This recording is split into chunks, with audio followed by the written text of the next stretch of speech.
Hello and welcome to the 2013 edition of Journey to the Throne. For this year's Miss Dominica pageant, I can assure you there's some tough competition between the 7 beauties vying for the Miss Dominica title.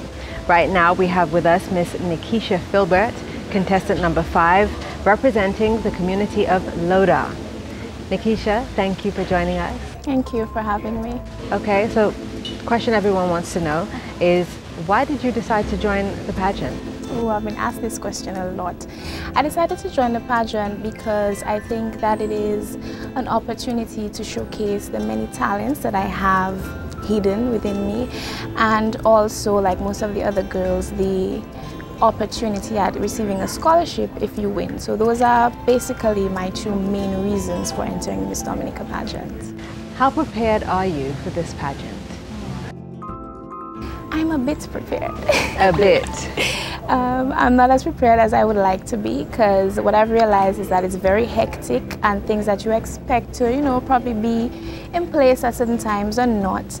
But I feel mentally prepared in terms of everything else, probably not 100%, but I'll be there soon. And what can Dominica expect from Miss Filbert on the night of February 8th? Something out of the box. Ooh, I can imagine. I can imagine based on your talent. Yes. For the pre-show. That was just incredible. Thank you very much. Yeah. Okay, so you are from the tourist attraction hub, Lodha. Okay, tell us about your community.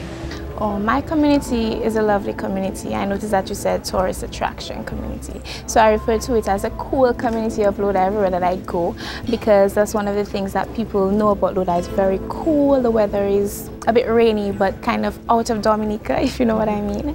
Lodha is an eco-tourist destination. We are blessed with so many water features and tourist sites, and it's sort of like a vacation home, if I can say it that way. Wonderful community.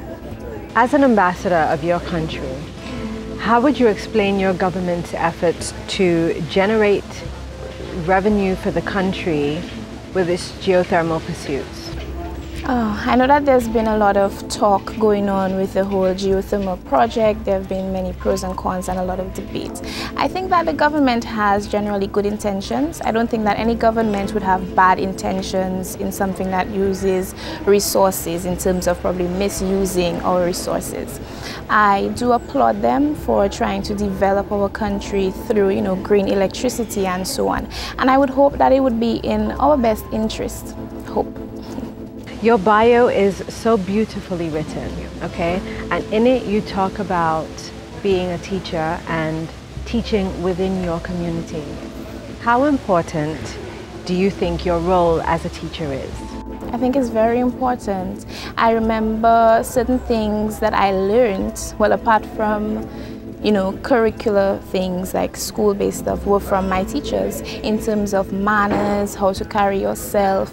And teachers are so well-rounded. I think it's very important. My role as a teacher is very important, because not only do I teach, but I assist students in, growing up and understanding life. There's so many things that I can do as a teacher other than teach.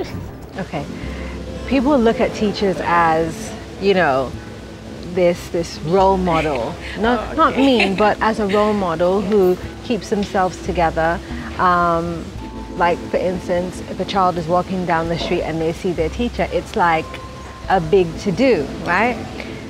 Signing on to this pageant, is there any pressure trying to maintain their view of you as a teacher? Well, not really. Actually, what it has done is it has made it even easier, because it shows my students and parents as well that I am as well-rounded as I portray myself to be as a teacher, and that I'm interested in culture and carnival, and I can be cool and be on the stage in a swimsuit. My students saw the pre-show and are like, "Miss, I saw you in a swimsuit." So, it's really nice. Okay, you are also very artistic. Tell us about your goals and aspirations where that's concerned. I love art. Art is my thing. I think that people underestimate the importance of art in society in terms of, what you're wearing is art, your makeup, these cameras, your production, everything has something to do with art. And so I would like to get within the field of production and publishing because that's my field. I paint, I write, I act, I sing, I dance. Everything is artistic for me. Who has the greatest influence on your life? My mom. Why? Because she's a lovely woman and she's very well-rounded. She's very cool and calm. I don't think that my mom has ever raised her hand or a finger on me. Really? Yes, but what I love the most about her is her ability to understand, and she has given me this sort of cool composure that I have today because she's always cool about things. She doesn't shout. I've never heard my mom yell about anything, and she just takes every situation and weighs it out, pros and cons, and then comes to a cool conclusion, and I love that about her, and I'm so glad that that's passed on to me. So you're quite balanced. Very much so. As a teacher, okay, obviously education is important. And it's also been said that the Dominican population isn't a reading population. So you're a teacher, you have a creative side. What are some of the creative ways that you could encourage children to read or to enjoy reading? My students do enjoy reading because I have something that I do in my language class, which is whenever we're doing dialogue, I tend to put in different accents, so they really love that, and I tend to let them get into the characters of the books because I think people just read but they don't relate to the story, so I let them act out and role play, and I do write some of my own stories. Actually, I'm working on a book right now that's supposed to be, it's a children's book for ages 8 to 12, and it's supposed to educate the younger generation, that age range, about the quapo and how it ended up being, an endangered species and so on, because I don't think they know so much about it, they haven't eaten it and so on. So these are some of the ways that I try to, encourage reading, making it more creative and more fun than just sitting down in front of a book. Right, that's really great. If you had to sell Dominica to the world, what are 3 features, it could be natural, that you would project to the world? First, it would obviously be our environment. Dominica is the nature island of the world, and that's what we market. And not only in the world, but if we can bring it tighter in the Caribbean specifically, if we compare ourselves to other Caribbean islands, we have so much around us. Trees, waterfalls, the Boiling Lake, which is actually the 2nd largest in the world in my community. So it's a lovely eco-tourist destination. And if not just for tourism, but for general living, it's a very wonderful, calm place to live in. I think that in terms of our violence, our crime rates, it is not as high as other places, so you can feel safe living in Dominica. And when we speak about Dominica, we cannot forget the people. I think Dominicans are a magnificent set of people. We are not as harsh or as cruel as other people. We care, and in a country like Dominica, everyone helps everyone. So it's just an amazing place to live or be in. What scares you? That's actually a difficult question. I thought it would be easy. Heights, probably, and failure. And how do you overcome that? Well, I mean, we do have to fail sometimes in order to succeed, but I get very depressed at not being able to achieve a goal that I set forward.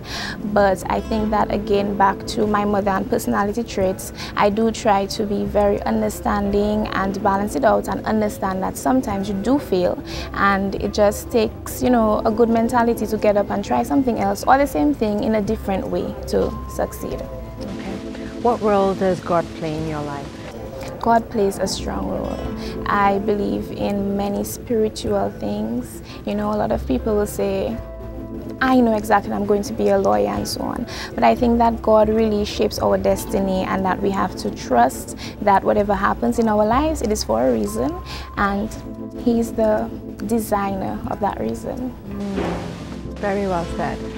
Okay, so each of our contestants has a platform, something that is dear to them. So Nikisha, I would like you to tell your viewers about your platform and why it's important to you. My platform platform is actually migration and brain drain, because I'm a young woman living in Dominica and I do want to further myself in terms of education and career, and I think that a lot of people move out and we suffer serious brain drain in Dominica, especially because most of our educated populace moves out of Dominica and has a fear of returning.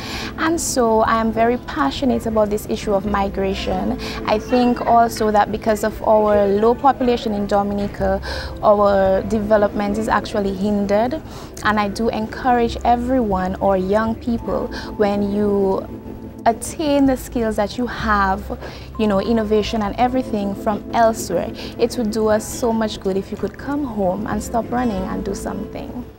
Very well said. That was Miss Nikisha Filbert representing the community of Lodha. Her platform was Migration and Brain Drain. Please join her on the eve of February 8th, where I'm sure she'll captivate you and have you wanting more. That was it for this edition of Journey to the Throne. I'm Pearl Fontaine. See you next time.